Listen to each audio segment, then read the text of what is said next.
Welcome to the How to Hire podcast, where we learn from great leaders on how to become an employer of choice. I'm your host, Matt Shore, CEO of StevenDouglas, and I've been in the recruiting industry for 30 years, and I've seen it all. I've seen companies that are absolutely great at hiring talent, retaining people, creating a great environment, and then I've seen other companies that make all the mistakes in the book and let's just say have the opposite result. So today, our goal is for you to be able to learn from one of the great leaders in the South Florida community here about how to create a great culture. I'm thrilled to be joined by Lisa Lutoff-Perlo, the former CEO of Celebrity Cruise Lines, who I've known for over a decade when we served together on the United Way board. Lisa was the first ever CEO, female CEO of a cruise line, and she worked her way up from an entry-level job. Since retiring after 40 years with Celebrity and Royal Caribbean, she wrote a book on leadership, started a leadership institute, serves on the boards of AutoNation and Emirates Bank, and even served as the CEO of FIFA World Cup 2026. Alongside all of that, she somehow found time to be incredibly involved in the community and give back. And here she is again giving back, and she's going to share her wisdom with us today.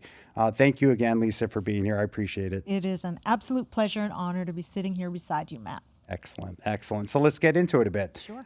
Maybe we can start by giving the listeners a little background on you. I mentioned you started entry level in the cruise line. What was your first job? So, all right, I know that you also said 40 years, so I'm going to try to be really brief. My first job was door-to-door sales. And I will tell you that door-to-door sales really builds character and also prepares you for a long career because I found that you're always selling. 17 years in sales, 5 years in marketing. I ran hotel operations for 7 years. I ran all of operations for another brand in our company for 2 years.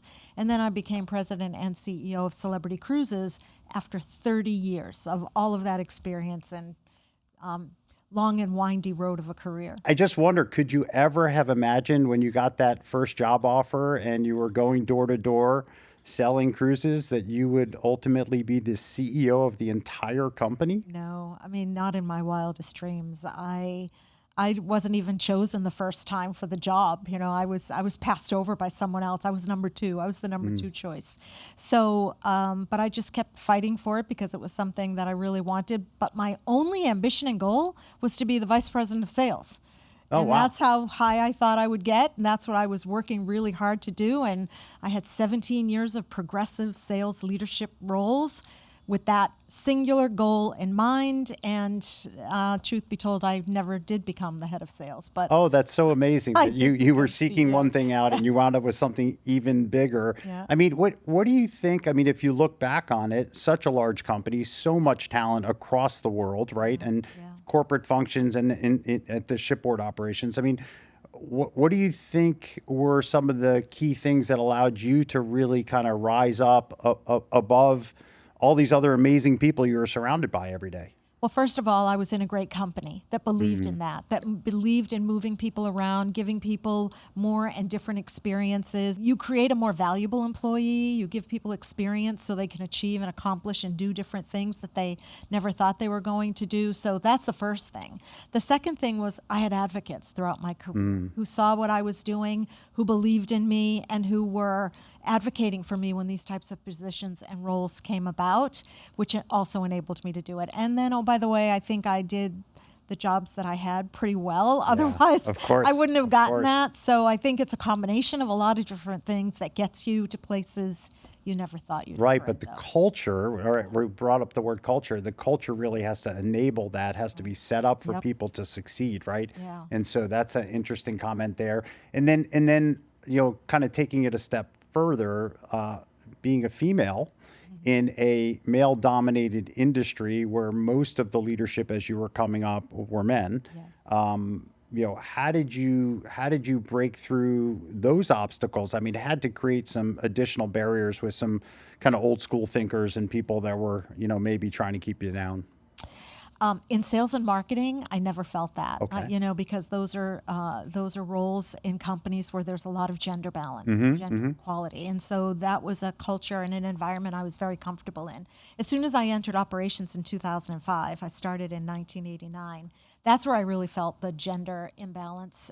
It really struck me hard, and I realized that I was the only one. And it's always hard to be the only one, whatever it is. And had you not noticed it before, because you weren't paying attention as much? I think I did, because I was in meetings with operational people and they were all men, but I didn't think about it in the way that I was now one of them, and I wasn't really accepted because I didn't have operational experience. I didn't have jobs on the ship where I, advanced and then came shoreside. And so I was looked at as someone who was not only not like them, but also they didn't believe I had the experience or the right to be there. So those were some pretty tough obstacles to overcome. Got it. But ultimately you did, which is great. Ultimately I Which did, is great. yes. So kind of jumping into staying with culture, but talking about leadership philosophy, right? You develop over time, and you learn and you grow. And you mentioned advocates. I'm sure some of those advocates were also mentors, right? And we learn good things from some leaders, and some things not to do, right? Right. And I would say, as you were coming up, and your leadership kind of style and philosophy took hold, now you've written a book, now you teach people about leadership. Maybe give us a high level view of your philosophy around leadership before we kind of get into the details of it. I think it follows on the last conversation we were just having about me coming into an environment where I didn't feel welcome and I didn't feel supported. And what I was determined to do was change a culture. And changing a culture is a lot more difficult than building a culture or starting a culture. But I knew that in order for everyone to be able to give their best, do their best, be their best, and ultimately perform the way we all needed to perform, I needed to create an environment where everyone felt valued and empowered, and an environment where anyone could succeed if you were really good at what you did and got the results. And it's interesting because as you were coming up, there was still a philosophy around command and control. A lot of environments, especially big companies, were a lot more controlling. And I think of leadership now, servant leadership's talked about a lot. Our environment, we talk about being supportive and encouraging to our teams. But it used to be do as I say, right? Do it when I tell you to do it. Do it how I tell you to do it. I don't really want your feedback. But it sounds like you took a different path as you were kind of going up the ranks.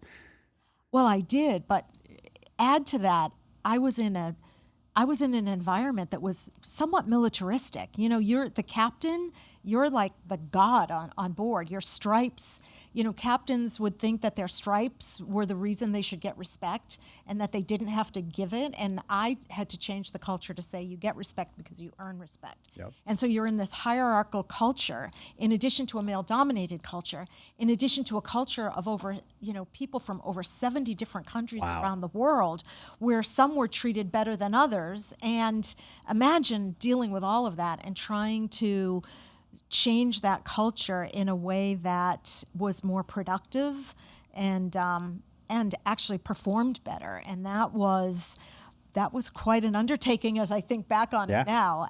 Sure. But it was a great experience, and it worked. It was wonderful. When we talked the other day and we were kind of prepping for this conversation, you used the term trickle down. The question I had asked you was around just the size and scope of the organization and having to rely on so many layers of management between you and the individual contributor. And how do you cascade your leadership philosophy across the globe and across the company and in corporate and on the ships? Like how do you, and you use that term trickle down. So why don't you explain to us a little bit what you meant by that, so the audience can learn a little bit from that? I quickly learned leadership culture and philosophy started with me, but it couldn't end with me. I was responsible for 20,000 employees, shoreside and shipboard at Celebrity. At Royal, over 50,000 when I was running all of operations. And I realized that unless the leaders who worked with me and for me, and the leaders who worked with them and for them, and so on and so on and so on, at every level of leadership, believed in the same culture and philosophy, we weren't going to be successful. But you have to then manage to that, and it's not easy. You have to be intentional and purposeful and disciplined around it. And you also have to take action when people aren't living up to the culture. Right. Because that is the thing, everything that you do speaks volumes about the culture you've created and how serious you are about it. Talk about the difference between the corporate employee, right? I don't know that it's all domestic, but primarily domestic here. But and then the shipboard employees. How is it spread out as it relates to the corporate employees? Well, interestingly enough, our company was global. We had offices in China, Australia, the UK, Europe, and the United States, and Canada, Okay, got and it. Mexico. And South America. So we were managing different cultures of shoreside people. And then, of course, we had over 70 countries on the ships. There is a difference, corporate versus crew members living on a ship for months and months at a time in an environment with the same people, taking care of each other and the guests. So there were different responsibilities that made leading those different two groups a little different.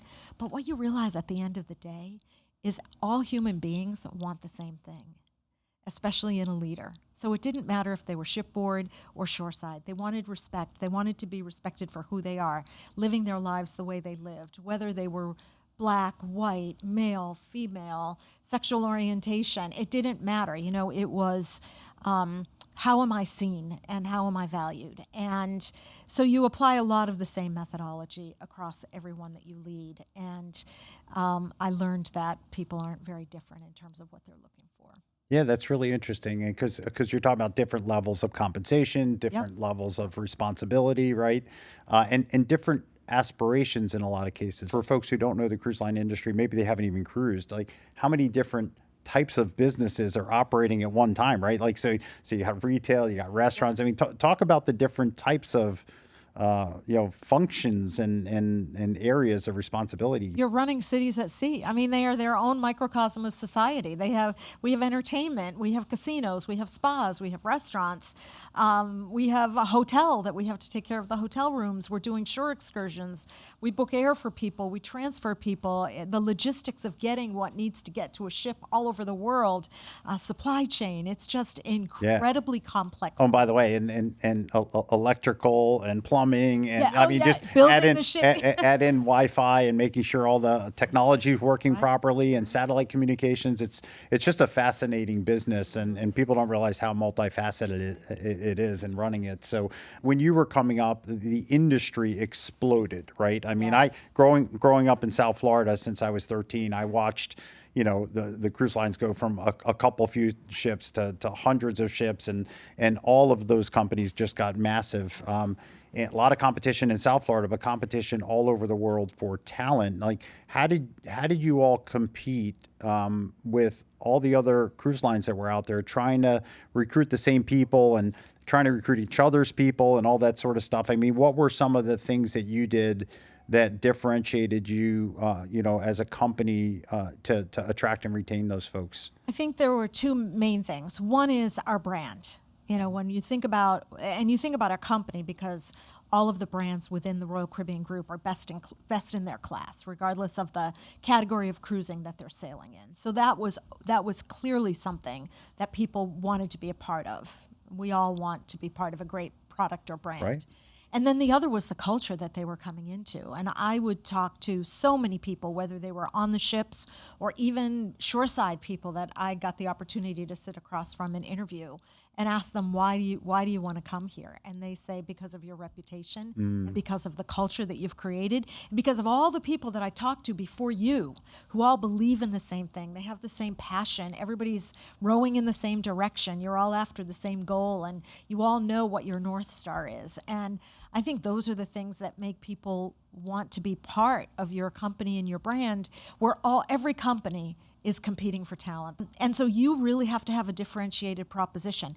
And if you don't, they might come, but they probably won't stay. Companies spend a lot of time and effort and money, recruiting and trying to find people, and then they get there, they don't necessarily treat them in a way that would make them want to stick around, right? And they will find their way out. Absolutely. Yeah, for sure. I'd love to talk about your book, Making Waves. Yes. Give everybody a sense for what the book's about and maybe the inspiration behind the book. The inspiration behind the book was here we go. Let's go back to your question. Did you ever think you were going to be CEO of, in your company? First woman ever to be in the C-suite or be a CEO of one of the brands. I never thought of myself as an author, and it was never a goal of mine, but everybody that I worked with or knew or spoke to said you need to write a book. Wow. And so I ultimately did write that book. It's called Making Waves, A Woman's Rise to the Top Using Smarts, Heart, and Courage. And my book was all about if I can do it, you can do it. Right. And I really wanted people to know that and to, to share the lessons I learned, because I made so many mistakes and I had so much help along the way. And I learned so many lessons, and that's what the book is really all about. Yeah, but it's interesting, coming into sales, you could be a great salesperson, but never develop into a great leader, right? You can be Yes. immensely talented and yet not necessarily rise to the top of an organization if you don't learn how to develop people and mentor people and bring people along and create culture, right? Enhance culture.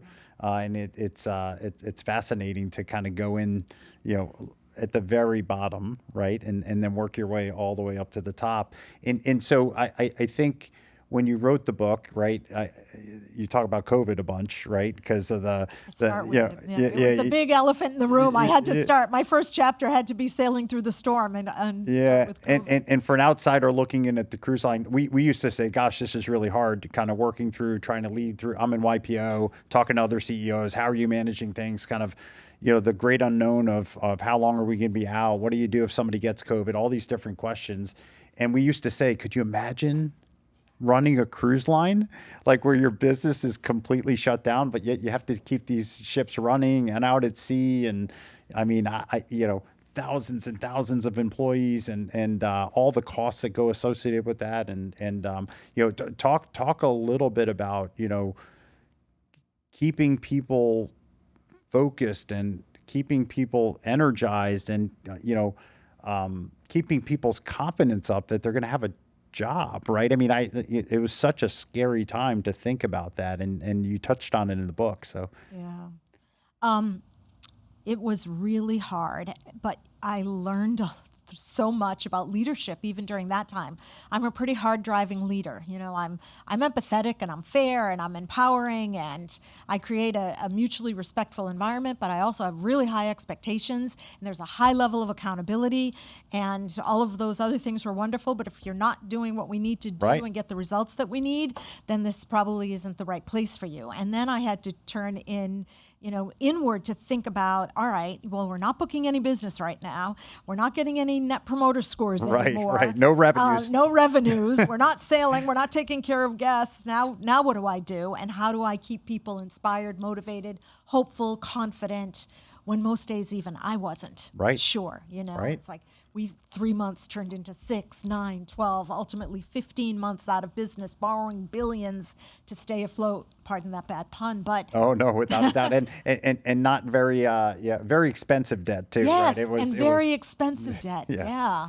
That was and crazy. Ships that usually had 2,000 crew members with less than 100, just floating off ports around the world, waiting for the day we were going to start up again.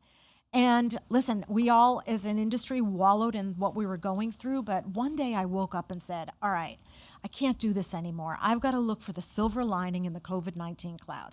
I've got to do it for myself, and I've got to do it for 20,000 people who are counting on me to get them out of this funk. Yeah. And so I took a different approach. And one of the chapters in the book is the comeback is going to be stronger than the setback. And I looked at this pause as an opportunity. When do you get 15 months to reevaluate, rethink, re-strategize, reinvent, reinvigorate our brand? Sure. And that's Absolutely. how I focus people. And all of a sudden you could see their demeanor change. And then I kept in touch with the crew. That was mostly for the shoreside employees. We had 20,000 crew who were without jobs. But I want to go back to the culture for a minute, because 90% of the celebrity crew came back after COVID. Wow. That is huge. That's amazing. That's amazing. No other brand had that level of re-engagement when we finally started back up. And that's because I kept them informed. I told them we knew what they were going through. The company did the best they could to take good care of them. And so Within, within the limits, within right? limits of Within what limits. we were going through. Yeah, look, people want to know you care about them. That's for Yes. sure, and Yeah. they want to feel like somebody's got a plan. The biggest thing was the fear of the unknown, right? I would say some companies crumbled after COVID, and some companies thrived after COVID, and in a very weird way, it was a big launching point for our company. And we doubled the company in 3 years after that, and a lot of it was we took care of our people. We communicated a lot with our people. We supported and encouraged them through all of it, where most of our competitors were just slashing and burning. And I think how we treated them during that created a real loyalty factor. But you're right. I mean, I think we got better at what we do. I think we attracted even better people on the back end, in addition to the great people we already had. People's friends wanted to come over because they saw how we handled COVID versus how other companies did. So I like how you pivoted to, hey, wait, this is an opportunity. It's interesting because when you're in the middle of it and all the ships are sailing, you don't have time a lot of times to look at, hey, is what we're doing the best way to do it? And it's like all of a sudden you're like, wait, we have an opportunity here to actually make things better, and to do things we never have time for. Right. Right. And that's what great leaders have to do. You have to pivot. And that was another lesson I learned. You have to pivot your style. You have to pivot your leadership for the time. And for what you're going through. And you can't plan for something like COVID. You can't, we do tabletop exercises all the time. And, we think about what's the worst thing that could happen and how we're going to deal with that. Nobody could have predicted what we went through. And that's where you really have to dig it inward and reinvent even yourself. And a lot of leaders don't reinvent themselves. Talk a little bit about superpowers. I think everybody has them, right? Some people refer to them as unique abilities. Talk a little bit about your superpowers. When did you figure out what they were, and then how did you really embrace them? Going back to what you were talking about with sales as well, Matt, you're an individual contributor in sales, right? It's like you've got your goals, you've got your targets, you're depending on yourself to earn as much money as you possibly can to, achieve what you want to achieve, to be the number one salesperson. And then all of a sudden you get into leadership, and then you get into operations, and you realize, what's it going to take for me to be successful? When you know that you don't know everything you need to know about what you're doing, because I had a lot of roles that I was appointed to where I was not a subject matter expert. Right. So what I tried to do is use my superpower of asking for help and treating people well and letting them know that I really cared about them, so that in return they did the same for me. When people are mutually invested in your success, you are far more likely to be successful. None of us do anything alone. And I knew, like, one of my other chapters is be careful what you wish for. Okay, so when I had finally decided I wanted to be a president and CEO of one of the brands, and then all of a sudden I got that gig, and I got into my office, and I'm sitting in my chair, and I'm like, okay, be careful what you wish for. Yes. What makes you think you're going to get this right? And I realized the only way I was going to do that was through the help of others. And Sure. I think that was probably how I would look at my superpower. Well, and if they know you're looking out for them, they're going to want to help you succeed, right? And I think that's a really great point. Talk about some of the mentors you had along the way, and then talk about being a mentor, right? I think it's happening at the same time, right? Somebody's mentoring you, and you're mentoring, many other people, right? So talk a little bit about kind of the early mentors, and then as you moved up the ranks, if there were different mentors along the way. I think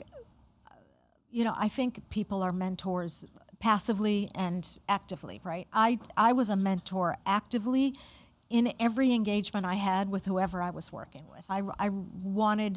I held myself to a very high standard, because I knew that the people that I was working with were going to look at me and toward me, and they were going to look at how I did things and what I did. And I believe that's active mentorship without sort of that title of mentor, right? And coach, mentor. I've had mentors and coaches throughout my career. Our company was very big on that, picking a few of us and getting us teamed up with people who could really help us think about what we wanted and how we were doing things, and in this safe environment to help us do better.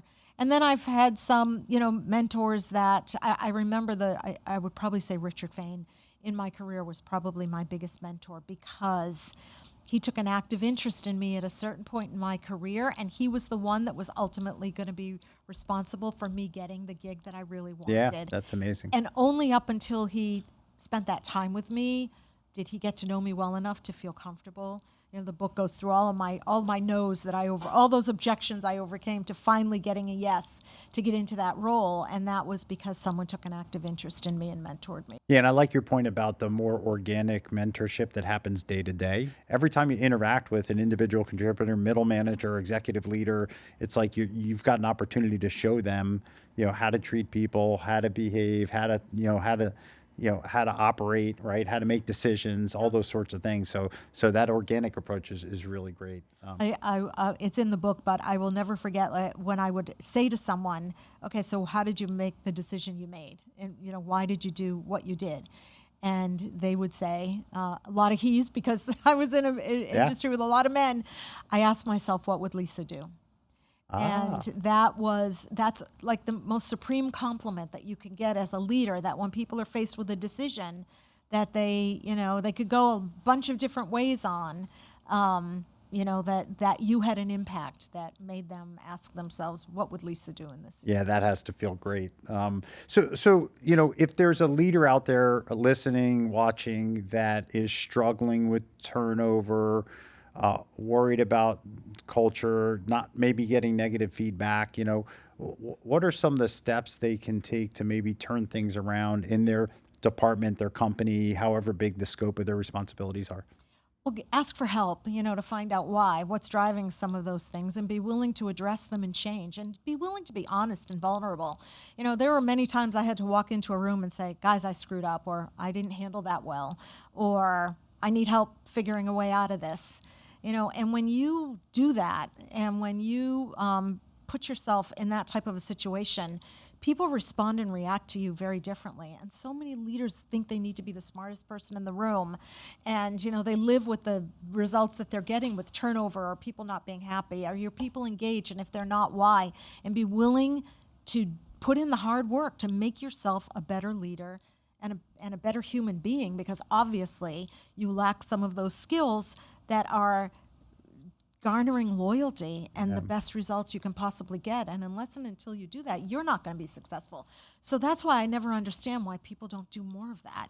Ultimately, it's your success that, you're investing in your own success by doing that. Yeah, it's amazing because they'll ask for feedback and then get defensive and make excuses and not really be willing to change anything, right? And it's like that's being vulnerable is important. Hard work. It's hard work. Yeah. Leadership is hard work. I think another thing I said in the book was, it's not for the faint of heart. Leadership is not for the faint of heart. What would be, one or two or three things, however many you'd like, that you would want somebody to take home from this conversation to start to try to implement and or evaluate, examine, right? As they kind of, we're all on a journey, right? And so we all can learn every day. Yeah, well, one of the things, again, I think I'll go back to the smarts, heart, and courage. If there's three things, one is learn as much as you can.